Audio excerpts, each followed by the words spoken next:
Lankan Sammy here. Oh, hello doggy. I am Sri Lankan Sammy, retired with mom and dad. Thank you for joining me today. We're going to talk about slow living. I've talked about slow living before many times, but I'm going to talk into detail today about what it is.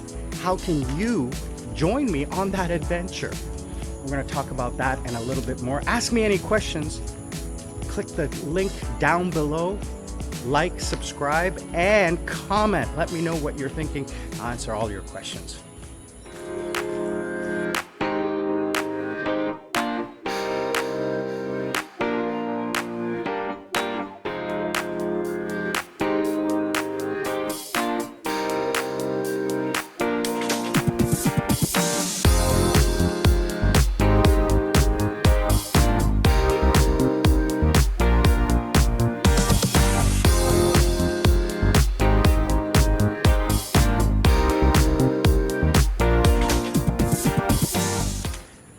So today, slow living, what does that mean? I want to give a quick shout out to all of my supporters, especially my new Sri Lankan brothers and sisters who are liking and subscribing. I see that you guys are watching. I see you. Hopefully, I have fixed the lens. I had a little problem with my lens. I have a lens cover and it fogs up a lot because it is humid here today. It is Sunday morning and we had just had a huge thunderstorm. It's a little drizzly right now, so you may see some raindrops on the lens. I am sorry for that, but you're not here to see my pretty face. You're here to talk to me and for me to talk to you about slow living. What is slow living? It is stress-free living. How do you get to be stress-free? How did I do it? I've been living stress-free for the last 13 years. Let me tell you, it's not easy, but once you get there, it is amazing. I love it. So, what are the biggest stresses in life? Well, there's three main ones that I have discovered. I'm a 55-year-old guy. I'm a Canadian citizen, Sri Lankan descent. And I'm semi-retired. I'm single, no kids. So I have my life experience and I'm going to share that with you today. So what is slow living? What are the three main stresses in life? Well, number one, money. Money is the biggest stress in life. Having too little, having too much, which I don't think is a problem. But money is a big stress inducer. And then it snowballs and dominoes into other aspects of your life, into your relationship, into your work, etc. So here's how you don't get into that trap. I'm going to do a video in a little while, in a week or so, about things I would tell my younger self. So I'm going to share that with you right now. Don't get into debt. Having debt and having that cloud over you stops you from achieving your dreams. Because what is a job? But it is something that has paid you to give up on your dreams. Unless you have your dream job. Oh, is it starting to rain?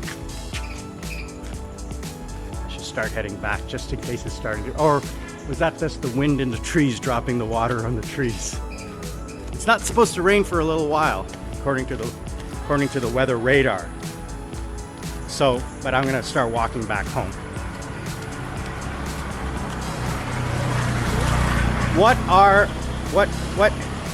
So I was talking about money and debt. If you have debt, then what the problem is that you have to work. You have to work at a job that maybe you don't like, okay? Maybe that causes you stress. Maybe that makes you work too much and keeps you away from your family or your friends or from the things that you want to do, which causes more stress, right? So these are the things that you can avoid by not getting into debt. Because if you have no debt, then you don't have to work. And if you don't have to work, if you don't have to work to pay the bill, that's the thing, right? You should always have 2 to 3 months worth of funds in your account to pay for your living expenses, rent, food, etc. You should have that so that there's no stress about losing your job, because you can always find another job. Jobs are easy to find. You can work at McDonald's to help pay the bills until you find a real job. Not that McDonald's isn't a real job, but a career. So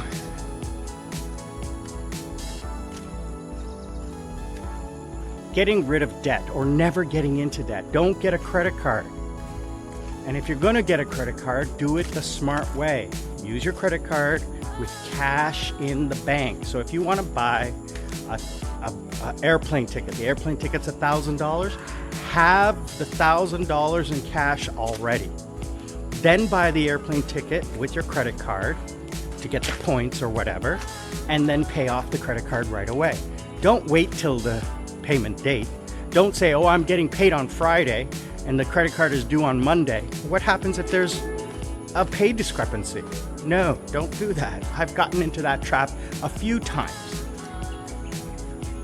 So don't get into that trap, okay? Because you're only setting yourself up for failure. And what does that mean? Well, how do you not get into debt? Well, you sacrifice. If you can go 2 or 3 months without spending any money, you can put that all in the bank and there's your savings. If you can go 2 or 3 years without going on vacation, buying a new car, getting a new whatever, you can save all of that money and invest it. Now, investing is all up to you. I suggest the safest investment is a term deposit with no fees and a guaranteed return. There you go. That's bottom line, savings account when you're young. So debt, don't get into debt. Don't get a credit card. And if you're gonna get a credit card, don't use it unless you have cash in the bank to pay it off. Don't carry a balance, forget about it. So that's the first thing. The second thing is family. What I mean by family are relationships. Relationships are stressful. I shudder at some of the stories I have heard from my ex's friend's family, and even her own family had drama. I couldn't believe it. Like, people stealing from their own family, running up credit card debt, and then saying, oh yeah, it's not my name on it, it's yours. I'm like, how can you do that to your own family? Like, you're living in their house and you're doing it. You have to look at this person every day. I don't understand that. So family is a big thing. But then, I mean, you really can't control your family. You can get away from them and not have anything to do with them, but that's not me to say. Where you can control is in your relationships. So you have to be careful in your relationships. And whether it's work or whether it's a relationship, they're all based on fear. And I don't mean fear like you're scared. Fear is from the worry. So going back to work, you have to work because you're worried about how you're going to pay your debt. If you don't have any debt, you don't have to worry. If your boss pisses you off, you can just say, goodbye, I'll get another job tomorrow, which I've done many times. I've told my company, screw you, goodbye. And then I turned around and told the students who were executives, this company, not a good company. So when it comes to relationships, find someone who is your equal. You know, I was always fortunate, and I talked about this in another video. I dated up a lot, especially with Lady B. She was way out of my league. I don't know how I was able to date her for 2 years, but she was an amazing woman, my equal in age, in intelligence, but her personality and her looks were way beyond me. She grew me up very quickly. I was 20.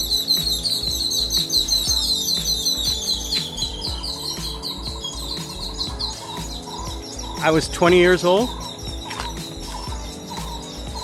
21, so good time for me to learn. Anyway,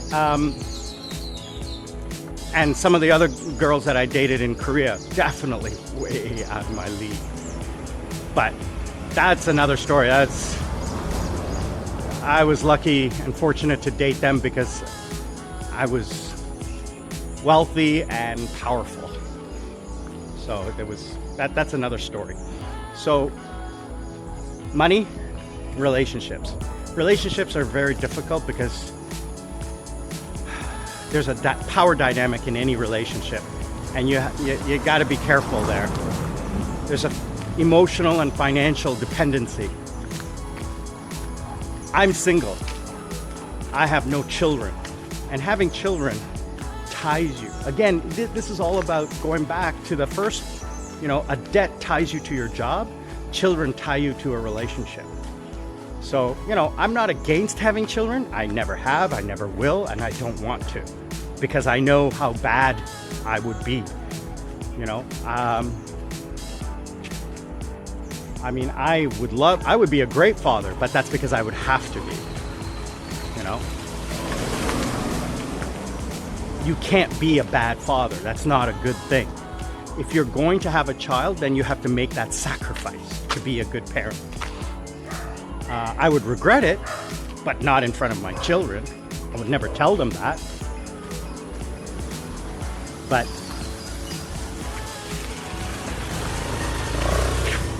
that's another story. So the final thing is your health. The final thing definitely is your health. So just to recap, is money, relationships, final thing is health. You need to take care of your health. If you don't have your health, then you don't have anything. Because that stress of going back to money, can't afford the medical bills. Going back to relationships, the stress it puts on your family to have you sick. Okay, that causes more stress. And then, so the health thing is very important. I eat right, I exercise, I don't drink, I've never smoked, and I maintain a mental and physical balance. You need to find that middle ground of, enjoying life, but in moderation. Everything is about moderation. I don't eat sweets, but I do once in a while. Like today, I'm probably gonna have pizza. But the rest of the week, I eat healthy. Vegetables, fruit, and fish. The occasional chicken. Predominantly fish. Once in a while, pork. Weekends, yesterday I had chicken, fried chicken. Today I'll have pizza because I want pizza. It's Sunday. It's my weekends is my cheat day. Wow, it is humid. Whew. Well, it's only 9 o'clock in the morning. It's early Sunday morning. So I want to thank you guys for joining me on this little talk, and I hope that you agree with what I'm saying. If you do or don't, leave me a comment. Tell me what you think about what I said. And I may be right, I may be wrong, I don't know. All I know is this is what I have learned from my 55 years of experience of being married, divorced, in relationships, in a job that paid me insane amounts of money to a job that paid me little. I'm gonna do another video soon about the best jobs I had and the worst jobs I had in Canada and in Korea. And thank you for joining the channel. It is a channel not about traveling, not about tourism in Sri Lanka or this or that. It's a lifestyle. How do you get to be where I am? How can you join me in what I consider to be a really happy life? I want to thank you again for joining Sri Lankan Sammi, retired with mom and dad. I'll see you all on the other side.